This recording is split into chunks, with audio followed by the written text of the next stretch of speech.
Let's move on to Article 34, which is about the planned residential development. And Matt, you're going to be using your screen. That's right. So Article 34 are amendments to our zoning bylaw regarding the planned residential development, and also Table 1 principal use regulations pertaining to planned residential developments.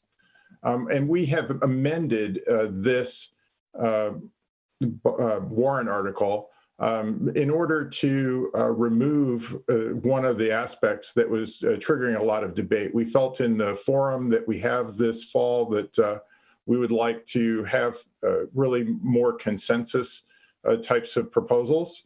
And so what we have done here is that now we are continuing with our original proposal to update Table 1 to add planned residential developments to the types of projects that are subject to site plan review. And we also are making changes to Section 10 of the zoning bylaw to align the planned residential development concept better with open space, housing diversity, and sustainability goals that were expressed in the comprehensive long range plan. But we have removed our proposal for now to change the permit granting authority for planned residential developments from the Zoning Board of Appeals in Concord to the Planning Board. Because when we presented this article at the first public hearing in the spring, there were a number of comments that generated. And so we probably will be bringing that back next year. But for now, we just limited the scope of the article to the items that seem to be have a great deal of consensus in town. So let me quickly go through these items. First of all, some background on what the planned residential development bylaw covers.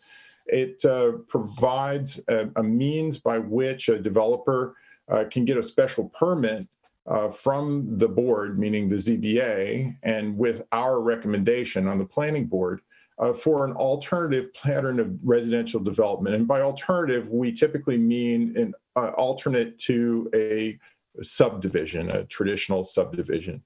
And the goal of this planned residential development is to encourage the conservation of open space by clustering the units, while at the same time improving the mixture and diversity of housing types versus the kind of uniform single-family homes that you would get in a subdivision. So that has been a fairly popular element of our bylaw, and indeed 27 planned residential developments have been developed in Concord since 1977. And the bylaw has had changes at different times since then. So now we are doing that kind of periodic update, bringing the bylaw more in line with the evolution of town goals. First item, site plan review. It's interesting that our major projects, I'm sorry that my audio, my video seems to be there. I'll go off video for a second. That our major projects typically are subject to site plan review, which means that we look at items such as drainage, parking, the access. And so all of these kinds of elements clearly are relevant to a big residential development project. But we did not yet previously have a formal mechanism for reviewing them besides the elements that are explicitly laid out in Section 10 of the bylaw. So we're bringing that in line now. So just like any institutional or business or industrial project and major projects like hotels and motels, now planned residential developments will also need to fulfill those site plan review requirements, those basic requirements. So that's one element. The next, though, which is getting back to the core goals of the PRD, is to encourage more open space. So right now, Concord only requires about 25% of the tract to be open, common open space. But that's in contrast to nearby towns' PRD bylaws, which require 30 to 40%. And so our proposal is to increase the common open space requirement from 25 to 35% in order to encourage that greater conservation to occur. And also just to bring it more in line with the goals that we have to conserve open space, because most of these PRDs are going to be happening outside of the village center districts. Just because there are very few sites left in the village center districts that would be available for a PRD. So here you just get a quick chart just showing the trend over time since 2000 of the amount of open space that was offered by the developer as part of their PRD proposal. And you can see a definite trend towards less and less of that open space being offered. And right now, we've had a couple of recent PRD proposals that were right at the 25%. So we'd like to bump that threshold up and get more of a 35% minimum. And we hope that this will further the goals of the bylaw. So the next item is the diversity of housing units. As the comprehensive long-range plan points out, we need more workforce housing. We need more small-scale and accessible housing to match the future demographics of our town. So we have an aging population, we have smaller households. And so as a result, we'd like to be able to offer density bonuses if 50% of the units are less than 2,500 gross square feet, and that they also provide just a one-car garage. We've been seeing proposals with two-car garages that create a lot more of a built environment. And so we'd like to shrink those if possible. The second is to offer bonuses if 50% of the units are zero-step entry with a master bedroom and a full bathroom on the first floor. In other words, for those that might have mobility or accessibility problems, so making them fully accessible. The next element that is a big theme in recent town goals is sustainability. And so what we've done is we have really tried to reinforce some of the sustainable design goals for PRDs. And so we will include in our evaluations going forward, if this passes, sustainable design practices such as low impact development for stormwater design, energy efficient building design and systems, and reducing impervious surface area, and then greenhouse gas emission reductions, and then sustainable site planning, design, and construction measures. So we would really like to see more sustainable development, and this will give us a mechanism to evaluate that in future PRD proposals. We also want to update the definition of wetlands to be consistent with federal and state authorities. And so now we will exclude all federal, state, or local regulated wetlands from the calculation of upland area.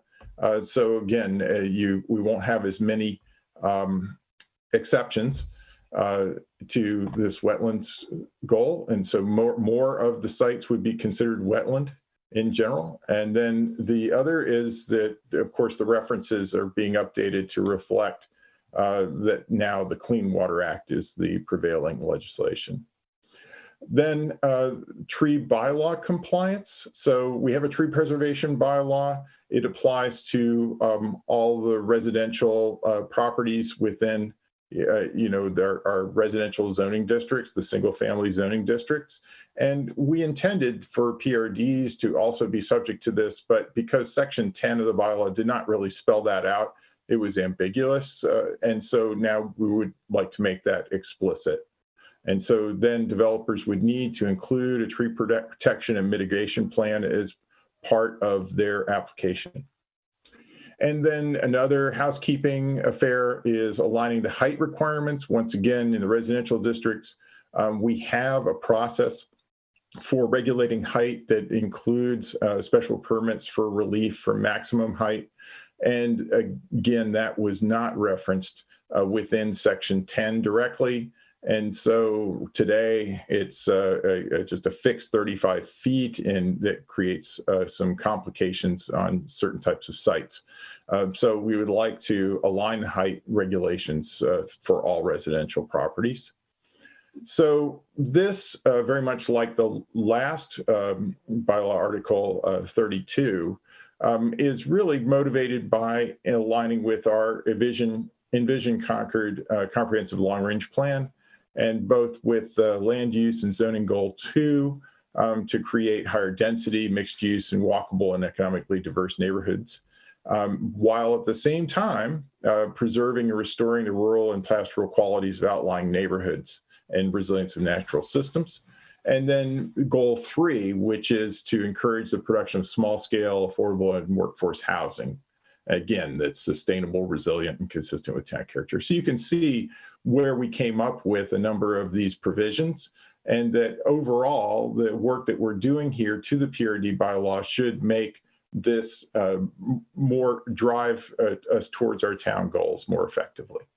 So that's it, and it's open now for questions. Thank you. I just keep becoming a ghost. Yeah, I see a couple of hands. Matt, do you want to allow them to talk yourself so you can moderate, or would you like me to? I have the wherewithal. Oh, I can do it. First hand I see is Mr. Kleiman. Let me try to allow you to talk. And then, Hey, can you hear me? yes. Hi, Gary Kleiman, 57 Central Street. The two provisions that you mentioned about trying to make the PRD consistent with both the tree bylaw as well as allowing wetlands not to be counted as part of the upland area.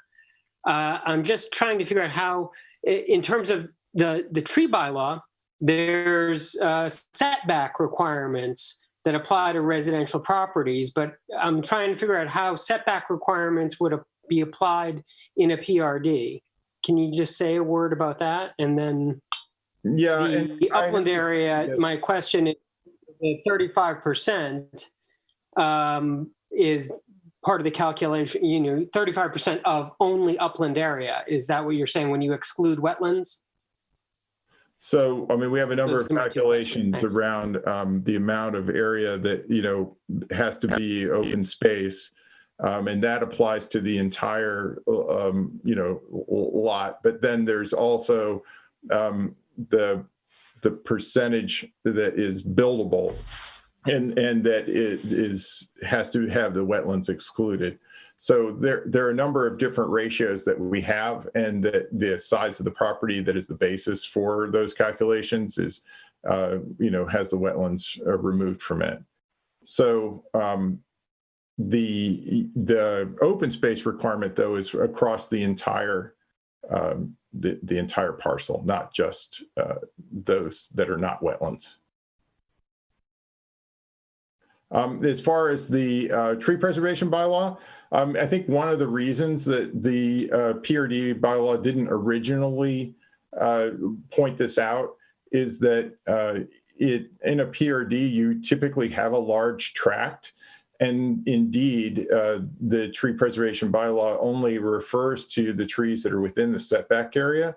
And so as a proportion of the property, the setback area is relatively small.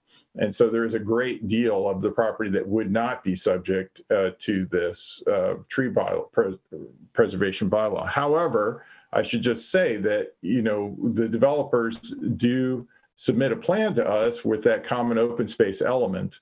And so, we are on alert as far as trying to preserve the right spaces within there, and clearly including the trees. So the goal here is, first of all, to protect that setback area, but also realize that that's only a limited protection, even relative to the protections that are offered in other residential districts, and that we need to go further with our site plan review and with the, of course, just the overall recommendations for the design. Thank you. I'd like to ask Ms. Scherer to speak up, please. Hi, Christina Scherer, 97 Highland Street. Thank you very much for that presentation, and looks like it's a really thoughtful proposal, so I appreciate that. I do have a question about the open common space. The difference between 25% and 35% is, arguably relatively small if neighboring towns are going up to 40%. Did you consider going higher and maybe even surpassing some of the neighboring towns to really try to preserve some of our precious open space? I mean, you could consider having incentives that if the developer has more energy efficient units or something, then you might be able to ratchet back the open space a little bit. So use that as a tool. Just a comment. Thank you. Yeah, I think that we have to be mindful in the PRD that it is an alternate form of development, that the developer always has the fallback of going to a conventional subdivision. So we wanted to balance the kind of changes that we're making to encourage alignment with our goals with continuing to make it an attractive alternative, economically and flexibility relative to different sites. So I think that this was kind of the compromise. Sure, we'd like to preserve as much open space as we could, but we also want to preserve flexibility for different types of sites. We recently approved a PRD that indeed just had 25% open space, and it had unanimity of support, and that's just because of all the other attributes that were there. So that this is our next attempt. I'm sure it will evolve over time. Thank you. Thanks. I see no other hands with comments or questions about this article.